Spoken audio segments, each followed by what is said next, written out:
I have with me Dr. Seilen Haokip, a senior leader of the Kuki National Organization, an armed group in Manipur that has been on a suspension of operation agreement with the government of India since 2008. Dr. Seilen Haokip, welcome to Northeast Live. Thank you, Wasbir. You see, we have to discuss today a few things that concerns everybody, not just in Manipur, but in the whole country. Now, the Kuki National Organization is an important stakeholder as far as Manipur is concerned. The KNO and the other group of Kuki armed groups, that is the United People's Front, the KNO and the UPF have been on a suspension of operation agreement with the government of India since 2008. That means there has been cessation of hostilities, and you are in talks with the government of India for resolution of your issues. Then comes suddenly 3rd of May 2023, that ethnic violence which no one thought would continue for 14 months. Now it is 14 months as we sit and talk. More than 200 people have died, 60,000 people have been displaced, people on both sides of the divide, whether it is in the hills, Kuki Zo people, whether it is in the valley, the Meiteis, everybody has been affected, traumatized, and there has been total disruption in law and order as far as Manipur is concerned.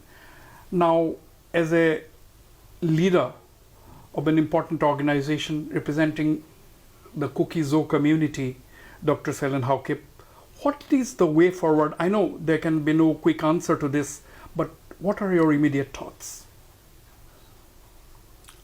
Yes, I mean, that's a very pertinent point, and we must remember that the Home Minister has also been very concerned about this and rightly stated that there should be peace first and then solution to whatever is going on later. Now, of course, when peace is being referred to in that sense, it means absence of violence. And we have repeatedly responded to that peace initiative by saying we want peace and we therefore are not on the offensive. And if there is actions against us which is to our detriment, then of course as human beings we have the right to defend ourselves. So we maintain a defensive position, trusting also in the deployment of the central forces by the government of India to ensure that there is peace between the two communities. So that is the first step, and in many ways, in theory as well, the Home Minister is right. There should be peace first and solution later. Now, that is achievable, and That is achievable. It is achievable, and it is being achieved to a great extent in terms of dealing with the peace, meaning absence of violence. The central forces are able to prevent violence from escalating. Wherever there are such activity, the central forces are quick to diffuse the tension. And you still have sporadic incidents of offensives and then the defensive mechanism at work, but I get your point. Mm-hmm. You are giving a lot of credit to the central forces for Yes. trying to Yes. prevent the situation from worsening. Now the point is, what is the responsibility of the communities? What is the responsibility of the common people? At the end of the day, the Meiteis who live in the valley, as well as the lot of people in the hills, it's not just the Kuki Jos, it's the others as well, the Nagas and they get others. affected too. They've been living together. I mean, Manipur has a rich tapestry of culture. Manipur is not Kukis or not just Meiteis. It is comprises of everybody. So you have all lived together before. So can you not live together peacefully again? Well, we have been living peacefully, as relative as that might be, for a long time. There have been grievances from the tribal people about Yes. representations in the Legislative Assembly and all that. But all that time, from 1972 when Manipur gained independence till year last, those gripes were there. And in any democracy, there are always protests about this or that. But they have always been dealt with politically, meaning there was no violence involved. The unique thing about last year and how things have changed is because from the political way of resolving issues that was going on for so many years, for the last 50 years, last year matters went out of hand and it became physical. Violence dominated the scene. Yeah. So now that aspect the government of India is trying to deal with by initially bringing in central forces. That is the right thing to do. But from there, how do we go forward has to be political. It can only be resolved politically. And here, there are different aspirations. For our side, if I may speak of ours only at the moment, we are seeking a solution that will prevent something that is going on now that sparked off on May 3rd from ever happening again. And the only way we can see that security being established is if we are given constitutional safeguards. And it is also within our rights as citizens of the country to ask for that protection. I don't think we need to be apologetic about that. Yeah, let me clarify it. The cookies, that means you are demanding a separate administration, whatever that means. Right. Now, the Métis point of view is that they are against division of Manipur. They said Manipur needs to stay united. But see, there's that. What is the problem in staying united? Okay, there has been two communities have been at war, if I may use the word. It's a harsh word. They have been clashing. Now, can the two communities not talk to each other directly to try and resolve the differences? You can only talk. Do you think that stage is over? I mean, resolve. See, again, you just stated that the Valley people want A united Manipur. a united Manipur, and that's their way of seeing a solution. But for us, that platform was already compromised by events that started on 3rd of May in the Valley, where we were and are the victims. Now, The other side is saying that the Métis are saying that they are the victims. how are they the victims? On the 3rd of May and the following days, who were the ones that were ousted from Imphal Valley? And of course, the retaliation of that took place in Churachandpur and Moreh. But look at the manner in which the events, developed. In Manipur, our houses were burned, killed, looted, women raped. And when we tried to escape, we were prevented from trying to escape. Whereas in Churachandpur and Moreh, our people were leading the Métis community to be taken away to Imphal in a safe manner. You see the total opposites of the way things develop. Yeah. Now, that So is who is the that is the victim? past. That is the past. Now what? Now, as far as the divisions are concerned, population transfers have taken place, and if we are seeking a solution that will keep us safe from such a thing ever happening again, our way of expressing that solution is in the form of separate administration. And that, of course, in the context of the Government of India's or the Constitution of India, there are only two options. We need not go into that, it's already known. So the point now is, the division is, we are not asking for division now. The division has taken place. One group has the government and the other has nothing. As citizens of India, we also want to have the same rights. And therein lies a solution for us. But you are saying, you are making a big statement. You are saying one group has the government, other has nothing. It is a but fact. but we have the government of India. The government of You have India, been talking to the government of India.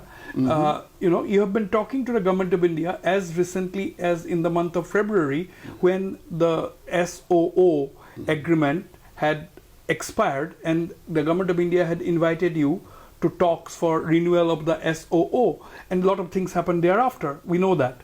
The government of Manipur said that SOO is not necessary, so they, if I may use the word, abrogated the assembly, took a resolution, etc. But as far as the government of India is concerned, we have not heard anything. So, but you are in touch with the government of India in any case. yes, we were invited for the SO extension to a meeting in Delhi, and we complied, we went. But on the day of the meeting, the state government did not send its representative. And there itself is the indication that we are in favor of a solution in the proper manner. SO means, actually, it concerns only ground rules. There's nothing directly political about it. The political aspect takes place in a different segment where the center's representative talks with us. SO is dealt with by the Joint Secretary Northeast, or the additional secretary at the moment. Yeah. So that's a technical matter. Technical 6 months, 1 year, and it concerns behavior of the security forces and the cadres, that there should be no shooting and killing of one another. That is there. And for that, there are periodic extensions, but the main focus is the talks. Talks. So the two are linked, no doubt, but at the same time, SO is there so that talks, peaceful talks can continue. Now, why does the state government want to abrogate SO? It looks like they don't want there to be peace and no solution. Now, coming to the solution of this ethnic violence, you see, it's still going on. The violence is not ended. Look at what is happening in Jiribam is the focus of the center of attention now. Let's not go into that. The Chief Minister of Manipur, Mr. N. Biren Singh, is saying that talks are going on at various levels. He has said it in an interview. Now, in response to that, the Kuki INPI has come up with a written statement. Kuki INPI, the apex body of the Kukizos, they've come up with a written statement saying that they are not aware of any talks. Now, can you enlighten us? Has anybody from the state government contacted the KNO or any other Kuki organization for talks? Is talks going on really? No, I would Peace talks. corroborate what the Kuki INPI Manipur is saying, because we are also not aware of any peace initiatives or talks going on. We are KNO, we are part of the ongoing dialogue, and apart from the peace initiative that the Home Minister has been working on since in the previous dispensation as well, and that initiative has been sort of continued when he had that high-level security meeting in Delhi. The day after, we saw in newspapers about bringing the two communities together to talk peace. That initiative has not, been abandoned. It continues. But as to the Chief Minister of Manipur saying peace talks are going on, now the civil society body, Kuki INPI Manipur, is the apex body, and they don't know about it. And with respect to the dialogue with the government, it's SOO people, and we are not aware. So who is he talking to? I really don't know. Then I'm asking a hypothetical question. If you get a formal invitation for talks, I'm not talking about the SOO issue. That's a technical issue. Let's forget about it. SOO dialogue. Not the SOO dialogue. Not the SOO dialogue. I'm talking about how to, the talks to end the present ethnic conflict between the Kukijos and the Meiteis.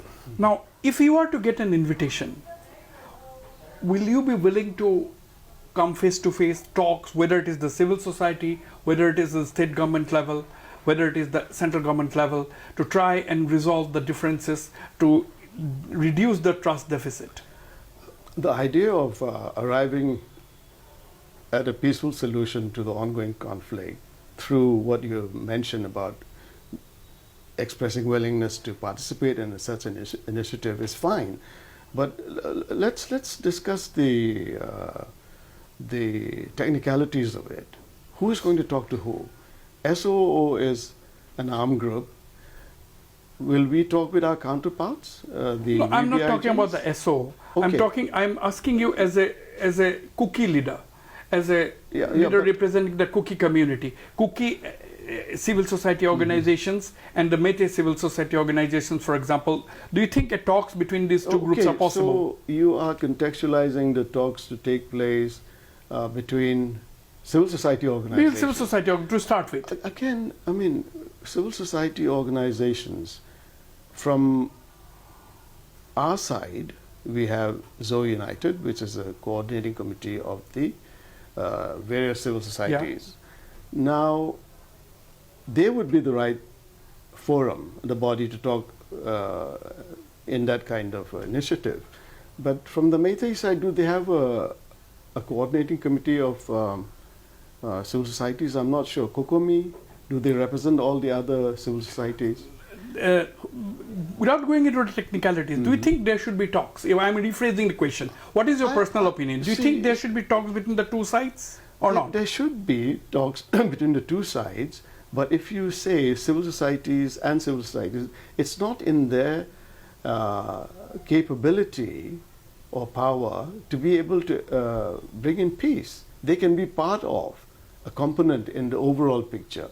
The real solution has to come between the Government of India and the SOO talks. But as the Union Home Minister told you, that there should be peace and solution can come later. There has to be a congenial atmosphere on the ground for a solution to emerge. See, if I may say so, you're talking in very idealistic terms. Yeah. No offense meant. Now, that does not gel with the ground reality.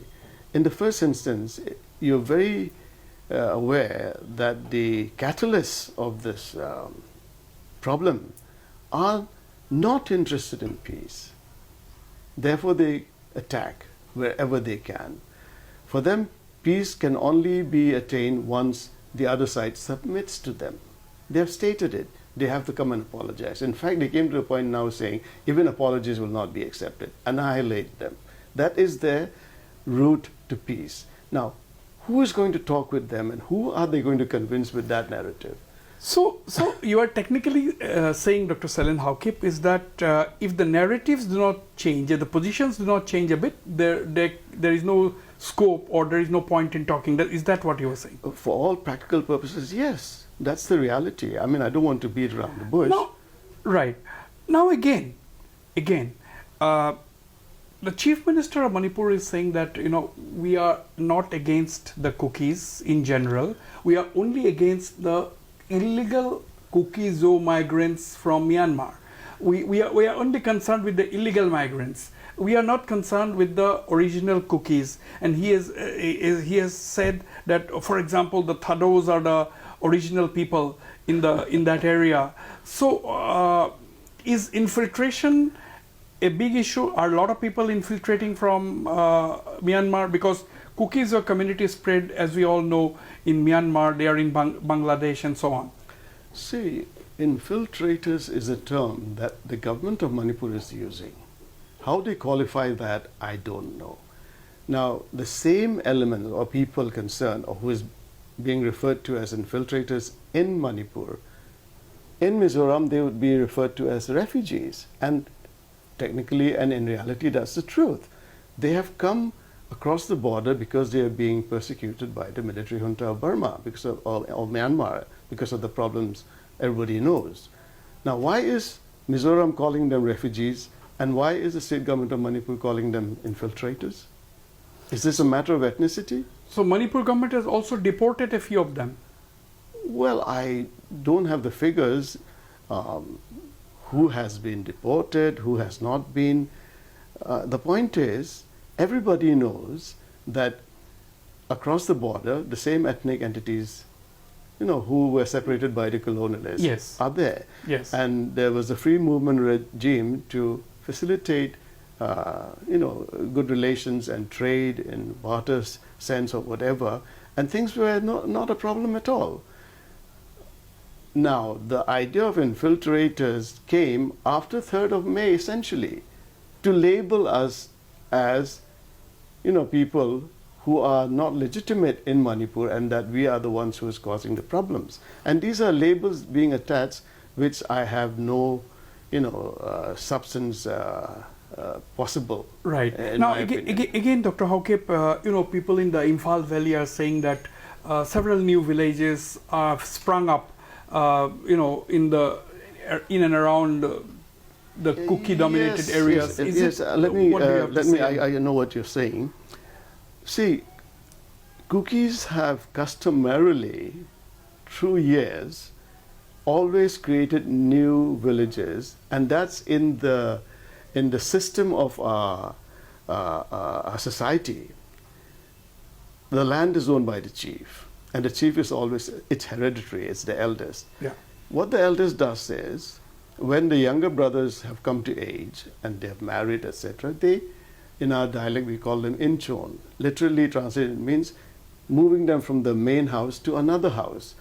And in this situation, within the domain of the chief and his land, he then relocates his brother maybe a couple of kilometers away from the main house, and that grows into a village. And Kuki villages are 20, 30 houses at the most. And so you have multiple chiefs, and they have this happening within their families. So there seems to be a spurt of, growth, which has been going on through generations. And now one number quoted was there are 900 villages in this span of time. 900 villages, compare that to a Naga village. A Naga village will have at least 700, 800, 1,000 houses. Kuki villages have 20 houses. So you see, yeah, the picture is quite clear. Yeah. Now, but that is being used to stick the label of infiltrators, that people are coming across the border and setting up new villages. Now, the border town, Moray, there are government institutions. IB has SIBs there. They have information. There's intel input everywhere. All these years, nothing happened, and now after third of May with the problems, and then all these labels come up. Now, any Tom, Dick, and Harry can figure out what is going on. We are being labeled. Now, Dr. Seilen Haokip, will you admit one thing, that there are lots of people in the Kukizo areas, and there are also lots of people in the Imphal Valley, Métis, who want peace, who are suffering for no fault of theirs? I'm sure there are. The issue is, how do you bring peace? How do you solve the problem? That is the core matter we have to deal with. Yeah, but sufferings of the common man should be the focus of everyone, whether it is the government, whether it is the civil society. That's how we look at it, because at the end of the day, people are suffering. Education has come to a grinding halt. People on both sides of the divide are being affected by a disruption in educational activities.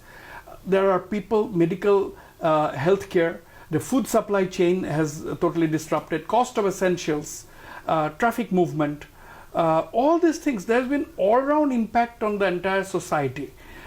So there doesn't seem to be any urgency, whether it is with the government or whether I see even in the civil society on both sides. That's how I feel from a distance. I may be wrong. And you're quite right. And the issue is, what practicable mechanism is being thought about?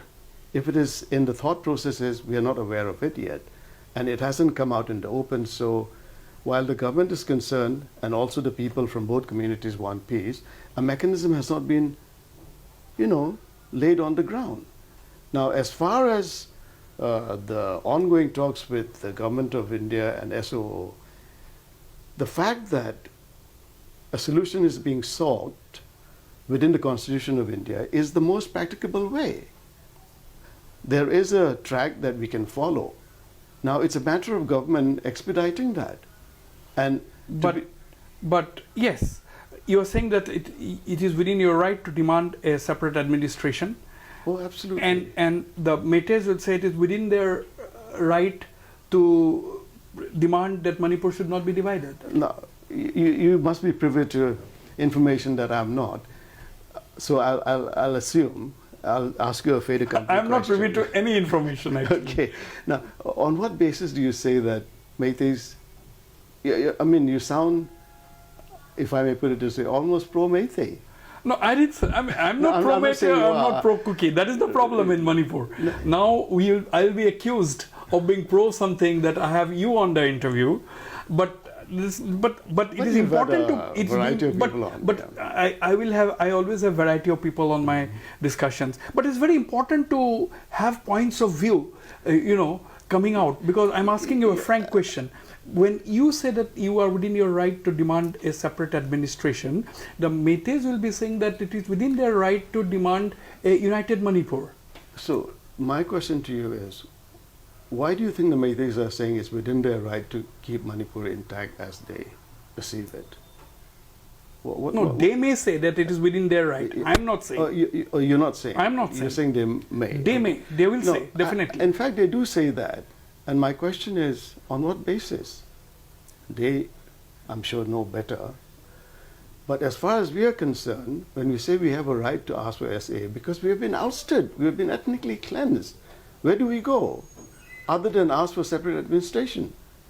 It's warranted by factual evidence that started on 3rd of May 2023, and it's ongoing. Where else do we go? So we have that right established by the people in Valley who chased us out. We didn't create it. Right. We never asked for separation from Manipur. See, pre-3rd May, what was our political demand? Autonomous Territorial Council within Manipur. How is that breaking up Manipur? But that was not to be. It was disrupted, thrown completely out of kilter. Now, we ask for the sake of our salvation. Our existence is in crisis. So we are looking for a safety, and within the Constitution of India, asking for constitutional safeguards. That is warranted by practical, factual evidence, Right. happenings in Imphal. Right. So now I can speak Dr. for us, Haokip, but I don't know why. Only for the lack of time, I'm rushing through things. Please, Otherwise, these discussions are very important. I wish I could have a discussion with you on one side, with a senior Meitei representative on the other side. Then it would have been more interesting. But I hope someday this is going to take place, because at the end of the day, discussions have to happen when there is a crisis. Now, let's not go into that. Now, my point is, another aspect I'd like to pick your thoughts is the severe militarization of the state. There are 20 to 30 militant groups active. Earlier, there were people like your organizations which were also active, but you have been under a suspension of operation agreement since 2008, and with the Indian Army before that, 3 years ago, that is 2005. So since 2005, some of your organizations are technically in some kind of an understanding with the government. Now, there are still 25 to 30 organizations which are active militant groups in Manipur. Now, after the arms loot, the local people, whoever, radical groups, etc., even civilians, common people, they are in possession of weapons. So it's one of the highly militarized zones. Don't you think that unless the weapons are collected, unless it is de-weaponized, the trouble and this kind of firings, etc., is going to go on and on in Manipur? And efforts are on. Do you agree? I agree, and the government is doing its best now Yes. to recover weapons and so Yes. on. Again, if you look at that scenario, which you just explained very clearly, speaking for our side of the groups, from the outset, we have not been anti-national. We have been asking for constitutional safeguards, which is being denied to us. The objectives are completely different, whereas on the other side, as you well know, there's strong opposition to the merger agreement signed in 1949, and the Valley-based insurgent groups have clearly articulated their desire for independence from India. Now, I don't want to comment on that side, but as far as we are concerned, our lives are in peril. We are, totally. Right. We need to look for our solution, and we hope the government of India will do something about it. So finally, final word. Are you optimistic? Do you want peace in Manipur? Obviously, I mean, if I may refer to the two world wars, why were they fought? For peace. I'm not saying that therefore we have to fight in order to have peace, but what's going on now again is, because we want peace. As the leader of an armed group, although, it doesn't look nice to call you an armed group forever, because you have been in a suspension of operation agreement since 2008, more than 15 years now, but you are still an armed group, quote unquote. Yes. Because now, a leader of an armed group, would you like to finally say that peace must prevail in Manipur before anything else? Precisely, and without confusing the situation, we are in SOO because we want peace. And since SOO was introduced, the tripartite in 2008, there is palpable peace in the hills. Peace dividends are very clear. People are building houses, buying cars, getting loans, which was not there before. Now, so why should SOO be abrogated when the dividends are so positive? Absolutely. Absolutely. Dr. Seilen Haokip, thank you very much. This is not the end of the conversation. We hope to continue this conversation in the days ahead. Yes, till we have a solution. Absolutely. Thank you very much. Thank you. Thank you.